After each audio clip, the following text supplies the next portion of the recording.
Inspired.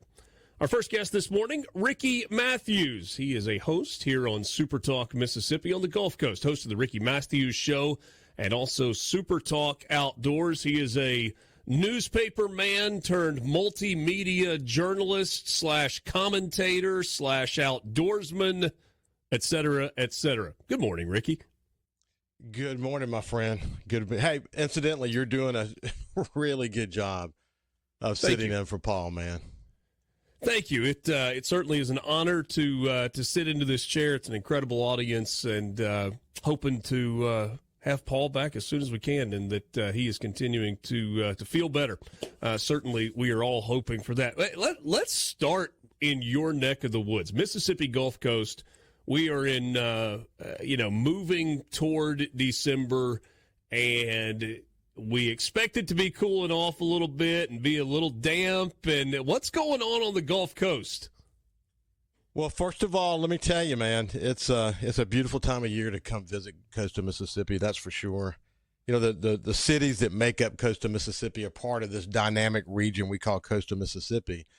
Each of these towns, from Moss Point and Pascagoula all the way over to Bay St. Louis and Waveland, all these points in between, are special. They're special in so many different ways. They all have their unique sense of place that, thank goodness, they were able to build back after Hurricane Katrina. But, you know, as the Christmas season approaches, we all know how important that is to retailers. We know how important it is to have people come walk in our downtowns and enjoy the lights and the various festivities that, uniquely differ one city from the other. It's just a great time of year to be in coastal Mississippi. By the way, incidentally, as you alluded to, the outdoors experience is really, really good right now in coastal Mississippi. Fishing couldn't be better right now. And duck hunting over in the Pascagoula River Complex will be cranking up soon. So this is a special time to not just be in coastal Mississippi, but be in Mississippi.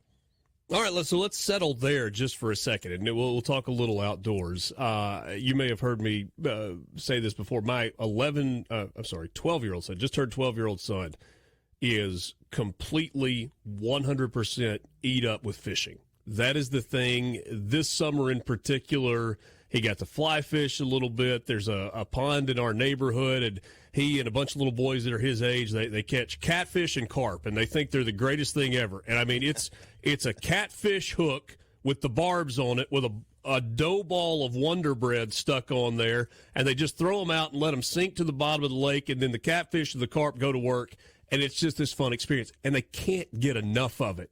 He's had some offshore experiences. He's had some, inshore experiences as well. Talk to me a little bit more about the fishing on the coast right now in the coastal Mississippi waters and what people are catching and what it's like. Listen, I love the story you tell of your son. You know, there's so many of us that can tell a very similar story about how, that first experience, in my case with my father and my grandfathers, all three of them loving to fish. I got connected to it, man. My soul connected to fishing, the experience of fishing.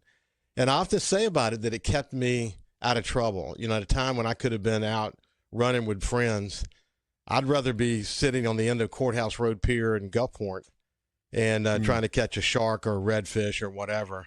There's just something about it. You and your son will have to come down and go fishing with my sons and me. If you do it once, you'll never want to come back. I mean, excuse me, you'll want to come back for sure. Yeah. But listen, the fishing's great. I have four grandkids, and we're hooking them early, and their ages 3 to 9. And my son Jordan loves to take them fishing. So just to give you an example, they went down to the pier last weekend, made one cast with the net, caught over 100 shrimp in one cast, put them in a bucket. Wow. And went fishing. And they caught all the redfish, speckled trout, white trout that you want to catch. The fishing has been that good in coastal Mississippi. The rain that we had, it will affect things to some extent. But, some rain is good for the situation because it congregates the brackish water, the mix of salt and fresh water, and it helps I think that environment is really important to the bait fish. But, man, I've never seen more shrimp and the opportunity to go catch those. Every single charter boat captain that comes on my show, they talk about how this year has been really one for the record book. It's just been incredible. You know, it's funny in different parts of the state. You think about different types of fishing and different types of outdoor activities. You want one difference? Well, we just threw a net out and we got a bunch of shrimp for our bait for the rest of the day. That's not how things operate at Sardis Lake or at Arcabutla or Enid in North Mississippi. Little bit different setup. But one thing that you said a second ago really caught me. You talked about duck hunting. And as a North Mississippi boy, I don't associate the coastal Mississippi waterways as duck hunting havens. I think the Mississippi Delta. I think the Arkansas Delta. I don't think about the southern part of the state of Mississippi. Tell me more about that. Yeah, there's actually, just specifically, actually, there are offshore. I mean, you can literally get offshore and have great duck hunts here in coastal Mississippi. But, you know, the Pascagoula River complex is the largest undammed waterway in the entire United States. I mean, think about that for a second. It's a treasure. And if people would go to Google Earth and just see it, go to the Pascagoula River and study how the water flows into the Pascagoula Marsh, they will begin to develop a great appreciation for how special that is. But it's not just there. You know, Pearl River also has it as well. But, you know, I have a place up in the Mississippi Delta, and if we get some cold weather north of us and we get some water, which we're pumping water as we speak, then we're going to probably have some ducks. Duck hunting changes from year to year. You never really know whether the ducks are going to be there in a big way. But as a coast boy, to go and have a duck hunt that includes maybe 2 or 3 different species and maybe 4 or 5 flights of ducks, and you get them in a pattern as you call them down, that's a great experience. That's ducks to me. But ducks to folks in the Delta is thousands of ducks raining in. We don't need thousands of ducks raining in to have a great duck hunt in Mississippi. So it's very diverse, and we're lucky to live here, that's for sure. Visiting with Ricky Mathews, SuperTalk Mississippi, the Ricky Mathews Show, and SuperTalk Outdoors that you hear every week. I was thinking about the fishing industry as you were talking, and thinking about the economic engine that is. You mentioned charter boat captains. It really is a big piece of the economy on the Gulf Coast. It really is. No, it really is. The economy of coastal Mississippi is incredibly diverse. I mean, let's face it. Where you have Ingalls and Chevron on one end, and Stennis Space Center with all of its blue chip industries on the other, and in between you've got, the military. Think of Keesler Air Force Base and CB Base and hospitality and gaming and all of that. Well, what makes this so special, and we learned this after Hurricane Katrina, that you can't have just one. You got to have a great airport. You got to have a great convention center. You got to have hotel rooms, but you got to have things for people to do. And I think the charter boat industry in coastal Mississippi has done a great job of sort of tapping into one of the most important attributes we offer. I mean, look, you can go down to, let's say fishing out of the Mississippi River. You can go down to Venice. But yes, it takes a long time to get there. It's a long drive, and when you get there, you're going to go fishing. That's what you're going to do. Here, though, you can come here, and whoever in the family can go fishing, and the rest can go shopping or gaming or whatever they want to do. They don't have, it's extraordinarily diverse. So I think that's one of the things that makes the whole hospitality sector of coastal Mississippi so darn popular. It's because we have all these attributes to offer, fishing being a real key part of that. Ricky, we've got about a minute to the break. We'll switch gears on the other side of this, but I want to ask you, and maybe this is coincidence, maybe it's intentional. I have always said the Mississippi Gulf Coast. I hear you saying over and over coastal Mississippi, not Mississippi Gulf Coast. Is that intentional?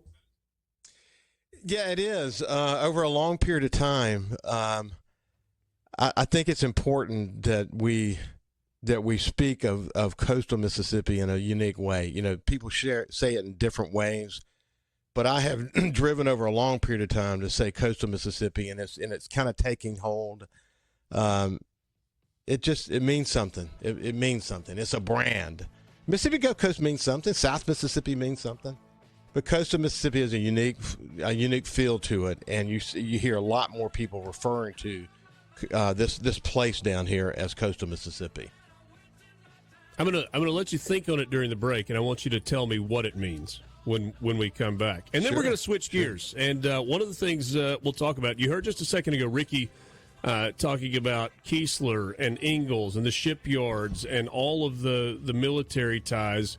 With Donald Trump winning and with the Senate taking the Republicans taking control of the Senate, we know that Roger Wicker is going to be chair of the Armed Services Committee. A lot of people have said, hey, that's a big deal for Mississippi. We'll let Ricky tell us why that's a big deal for coastal Mississippi when we come back. This is the Gallo Radio Show on SuperTalk Mississippi. Welcome again to the Gallo Radio Show on SuperTalk Mississippi. We're glad to have you along for the ride. Wherever you're listening, however you're listening, whether it's in the car, maybe you're at the office already, perhaps you're listening on the SuperTalk Mississippi app, or maybe because you just can't help yourself, I guess, you're watching on SuperTalk TV, the video stream. If you are, you see the smiling face of Ricky Mathews, host of the Ricky Mathews Show and SuperTalk Outdoors. Long-time Mississippian, long-time in the newspaper business. He is now part of our team here at SuperTalk Mississippi.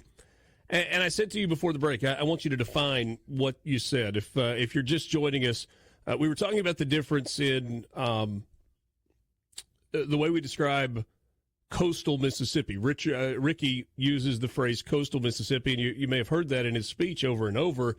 And I said to him, I said, I'm used to referring to it as the Mississippi Gulf Coast. Is it intentional? And he said, yes, very much so. And then you said, Ricky, that, it's special, it's different. So define with, that specialness what coastal Mississippi is. Well, listen, after Hurricane Katrina, I had the honor of being a vice chairman of the recovery effort with Haley Barber. I was honored to write the foreword to his book, America's Great Storm.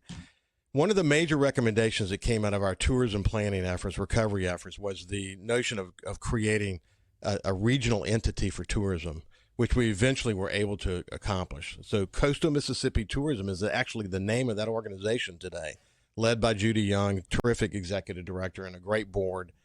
And, I think it really just comes back to branding. How do we want to brand what is Mississippi's hidden coast? Lots of people have had referred to us that way. But, it's about tourism and economic impact and culture. And, think about the culinary experience and the environmental opportunities here, whether we're talking about, the marshlands and just sitting on the beach and looking south and the recreational activities. We want coastal Mississippi to denote something that brings lots of different appreciations to mind.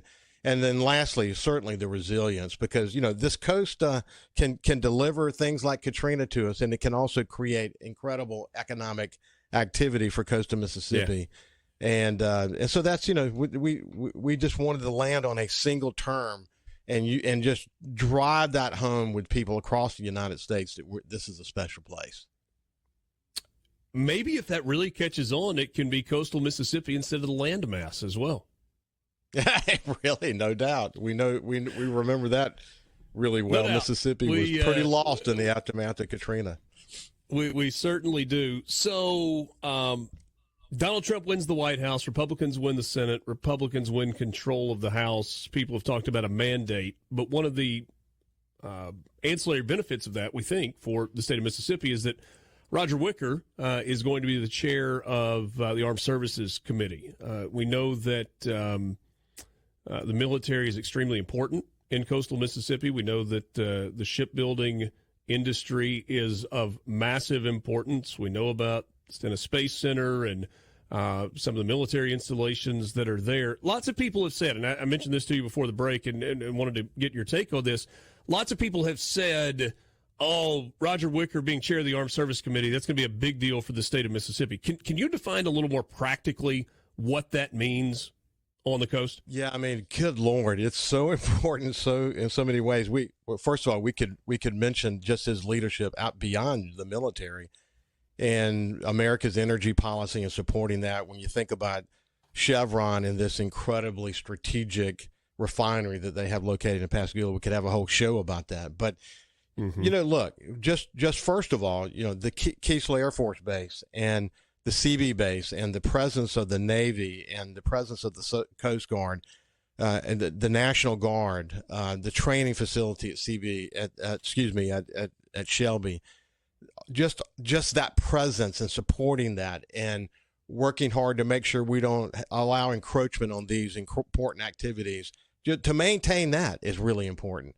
But then Ingalls, the largest employer in the state of Mississippi, this multi-billion-dollar economic impact here in coastal Mississippi, and how many people are employed by that. And I mean, man, we could go off on that. And think about Stennis Space Center. Our forefathers were so smart in creating that buffer zone so we can do some of the most strategically important, rocket engine testing in the world there. And then you think about the evolution of oceanography and all, the supercomputers that are there. And man, listen, I could go on and on, but having a man who understands it. I had the opportunity at Salute to the Military to MC an event in the last couple of years, and Roger Wicker was there. And I sat after I introduced him and watched him without any notes talk about Mississippi's military presence and why that's important. And so, listen, man, Roger Wicker can articulate this importance better than anyone I've ever heard say it.